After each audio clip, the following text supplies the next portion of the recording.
Buenos días. ¿Cómo están? Ha sido increíble, ¿verdad? Estoy abrumado con todo esto. De hecho, me voy.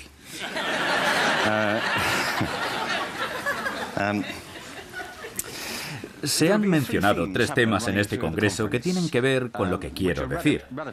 Uno es la extraordinaria creatividad en todas las conferencias que hemos escuchado y en todas las personas que están aquí, tanto por su variedad como por su alcance. El segundo es que no tenemos ni idea de lo que va a suceder en el futuro, ninguna idea de cómo va a resultar esto. A mí me interesa la educación. De hecho, creo que a todos nos interesa. ¿No es cierto? Miren, esto es muy curioso. Si estás en una fiesta y dices que trabajas en educación, bueno, si trabajas en educación no vas muy a menudo a fiestas. No te invitan. Y es extraño. Nunca te vuelven a invitar. Es raro. Pero si vas y alguien te pregunta ¿en qué trabajas? Y dices que en educación, ves cómo se ponen pálidos y piensan, oh Dios, ¿por qué a mí? Para una noche que salgo. Pero si les preguntas por su educación, te arrinconan y no paran de preguntarte. Porque es una de esas cosas que llega a la gente, como la religión o el dinero. Yo tengo un gran interés por la educación. Creo que todos lo tenemos. Y ese interés se debe en parte a que la educación es lo que nos va a llevar hasta ese futuro que no podemos comprender. Fíjense, los niños que comienzan la escuela este año se jubilarán en 2065. Nadie tiene una pista, a pesar de todos los expertos a los que hemos escuchado estos últimos días, de cómo va a ser el mundo en 5 años. Y sin embargo se supone que educamos a los niños para ese mundo. Así que creo que hay una gran incertidumbre. Y lo tercero es que todos estamos de acuerdo en las extraordinarias capacidades que tienen los niños. En su capacidad de innovación. Anoche, por ejemplo, Serena fue una maravilla, solo con ver lo que hace. Es fantástica, pero no creo que ella sea una excepción entre todos los niños. Es una persona extraordinariamente aplicada que descubrió su talento. Yo estoy convencido de que todos los niños tienen grandes talentos, que desperdiciamos sin piedad. Así que quiero hablar de educación y creatividad. Mi opinión es que ahora la creatividad es tan importante en la educación como la alfabetización, y deberíamos darle el mismo valor. Gracias.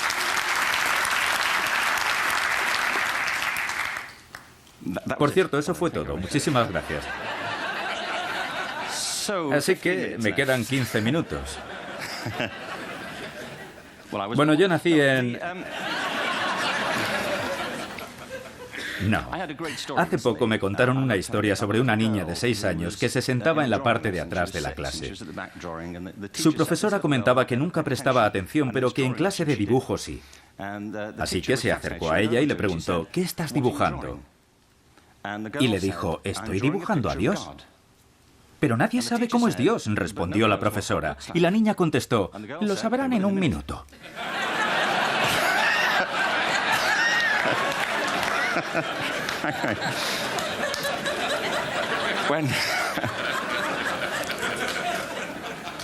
Cuando mi hijo tenía 4 años en Inglaterra, de hecho tendría 4 años en todas partes.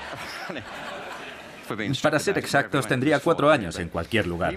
Estaba en la representación de la Natividad. ¿Se acuerdan de la historia?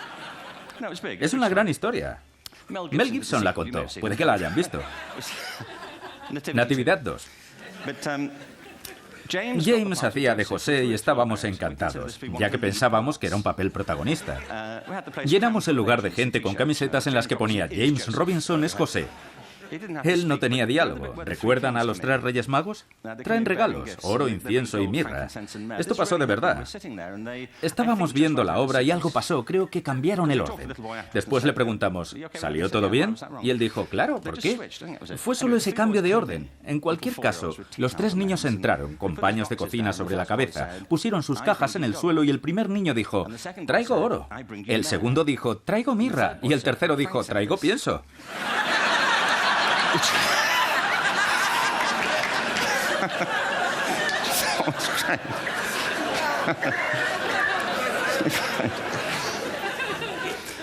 Con esto quiero decir que los niños se arriesgan. Si no saben hacer algo, lo intentan. ¿Verdad? No tienen miedo a equivocarse. No estoy diciendo que equivocarse sea lo mismo que ser creativo. Lo cierto es que si no estás dispuesto a equivocarte, nunca se te va a ocurrir algo original. Si no estás abierto a equivocarte. Pero cuando llegan a adultos, la mayoría de los niños ha perdido esa capacidad.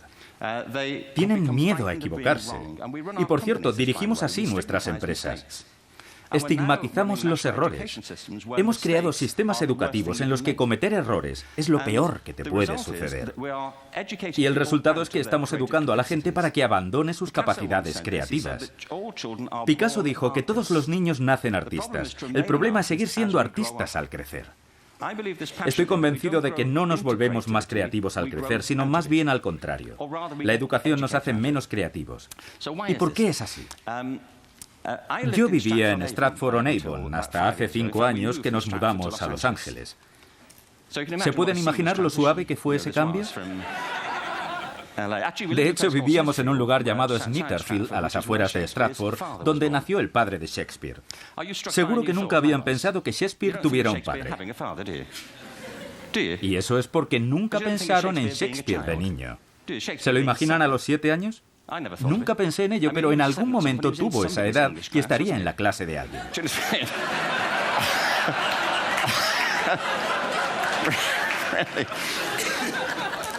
Qué incómodo debía ser.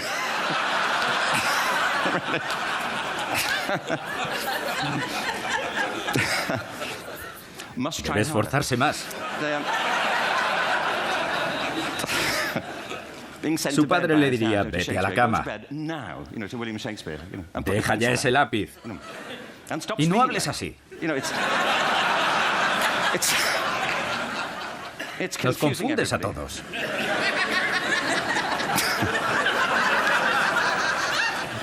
Bueno, nos mudamos a Los Ángeles y solo les quiero comentar algo sobre la transición. Mi hijo no quería venir. Tengo 2 hijos. Él ahora tiene 21 y mi hija 16. Él no quería venir porque tenía una novia en Inglaterra. El amor de su vida, Sarah. Llevaban juntos un mes. Y ya habían celebrado varios aniversarios, porque a los 16 eso es mucho tiempo. En el avión estaba muy alterado y me dijo, nunca encontraré a otra chica como Sarah. Y a decir verdad, estábamos contentos por eso.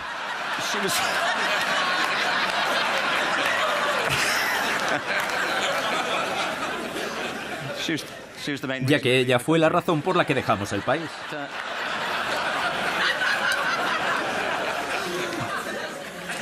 Cuando te trasladas a Estados Unidos o viajas a otros países, te das cuenta de que todos los sistemas educativos del mundo tienen la misma jerarquía de materias. No importa a dónde vayas, en lo más alto están matemáticas y lengua, luego humanidades y por último las artes, en todo el planeta. Y en casi todos los sistemas hay jerarquías dentro de las artes. Arte y música tienen un estatus más alto en las escuelas de danza y arte dramático. No hay ningún sistema educativo que enseñe danza todos los días de la misma forma que enseñamos matemáticas. ¿Por qué? ¿Por qué no? Yo creo que es importante. Las matemáticas son muy importantes, pero también la danza. Los niños bailan todo el tiempo cuando les dejamos. Todos lo hacemos. Tenemos cuerpos, ¿no? ¿Me perdí esa charla? Lo que ocurre es que cuando los niños crecen, los educamos progresivamente de cintura hacia arriba. Y después nos concentramos en sus cabezas, en un lado de la cabeza.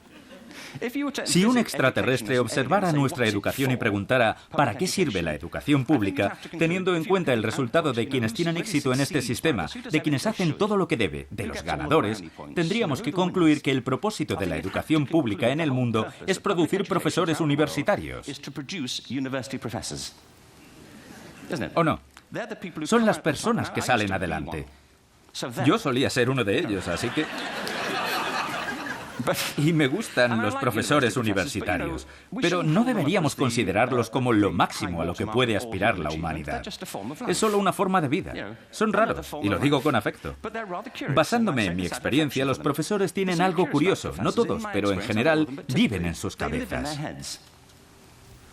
Viven ahí arriba y un poco hacia un lado.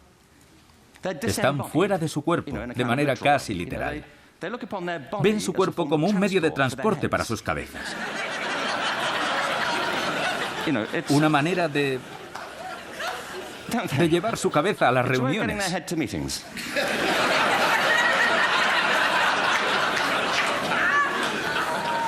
Si quieren presenciar alguna experiencia extracorporal, acudan a una conferencia de académicos y cuélense en la discoteca la última noche.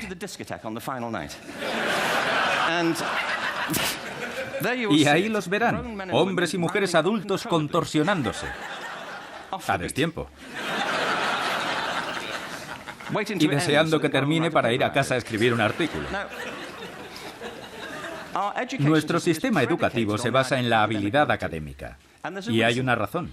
Se debe a cuando fue inventado. No había sistemas educativos antes del siglo XIX. Todos surgieron para cubrir las necesidades de la industrialización. Así que se basan en dos ideas.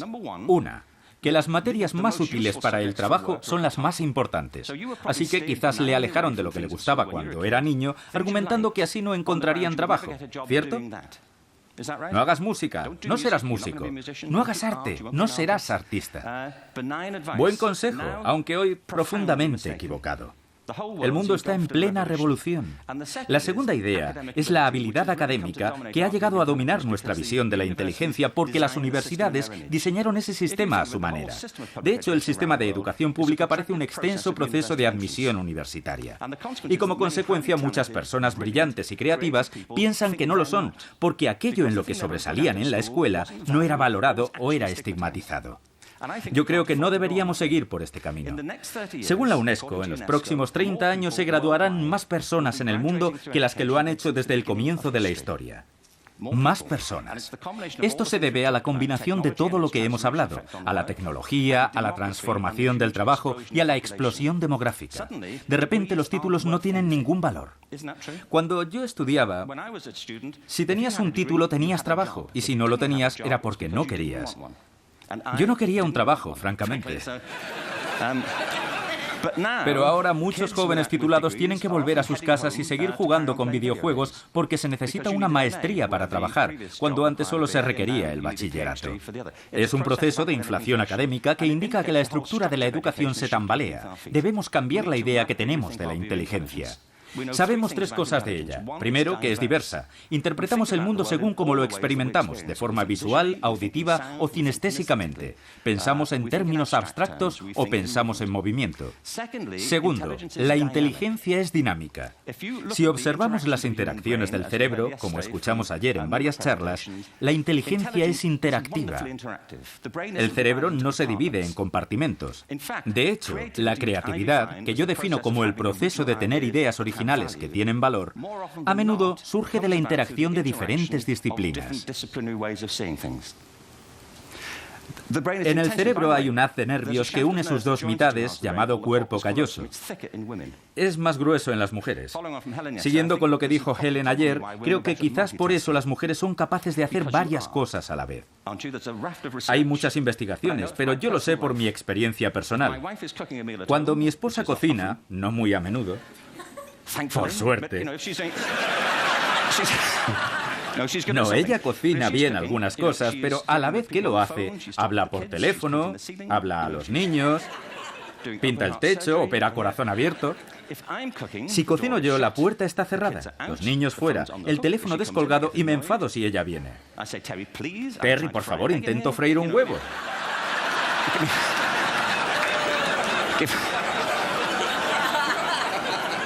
¡Déjame en paz! ¿Conocen ese dicho filosófico que enuncia si un árbol cae en el bosque y nadie lo escucha, ¿realmente ocurrió? ¿Se acuerdan de aquel castaño? Hace poco vi una camiseta con la leyenda: si un hombre habla en el bosque y ninguna mujer lo escucha, ¿aún está equivocado?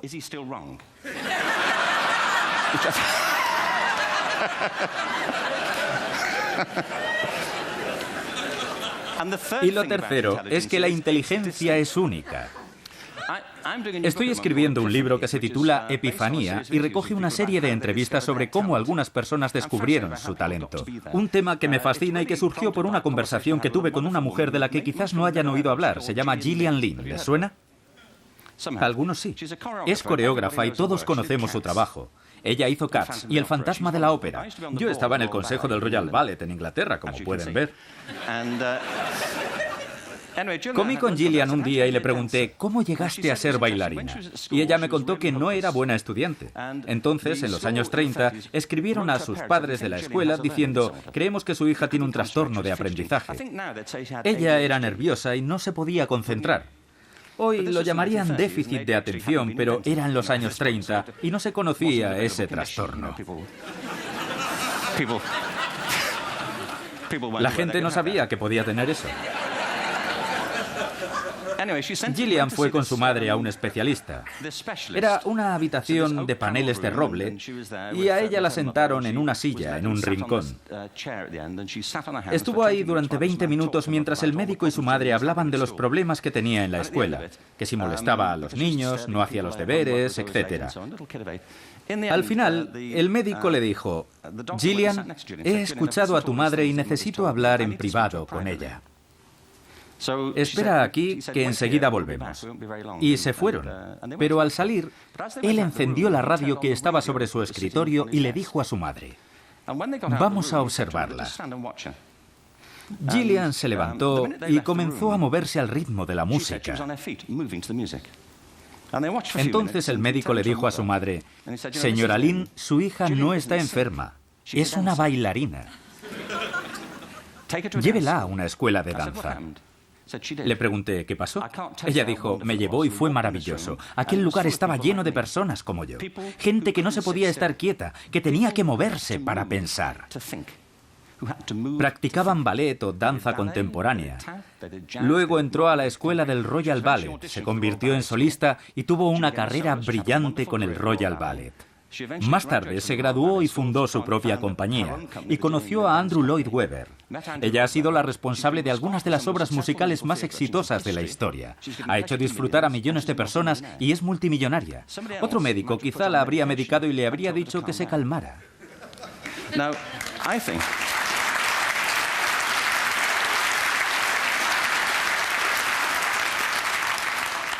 De esto se trata. Al Gore habló la otra noche sobre ecología y sobre la revolución iniciada por Rachel Carson. Yo creo que nuestra única esperanza para el futuro es adoptar una nueva concepción de la ecología humana para reconstruir y volver a creer en la riqueza de la capacidad humana. Nuestro sistema educativo ha explotado nuestras mentes como nosotros lo hacemos con la Tierra, buscando recursos. Pero en el futuro esto no servirá. Debemos replantearnos cómo estamos educando a nuestros hijos. Hay una cita de Jonas Salk que dice, si desaparecieran todos los insectos de la Tierra, en 50 años desaparecería toda la vida en la Tierra. Si todos los seres humanos desaparecieran de la Tierra, en 50 años florecerían todas las formas de vida. Y tiene razón. Lo que Ted celebra es el don de la imaginación. Debemos usar este don sabiamente para poder evitar algunas de las situaciones de las que hemos hablado. Y la única forma es prestando atención a nuestra capacidad creativa y viendo en nuestros hijos la esperanza que representan.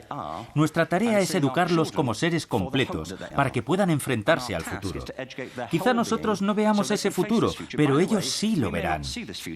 Y nuestro trabajo es ayudarles a que saquen provecho de él. Gracias. Bravo.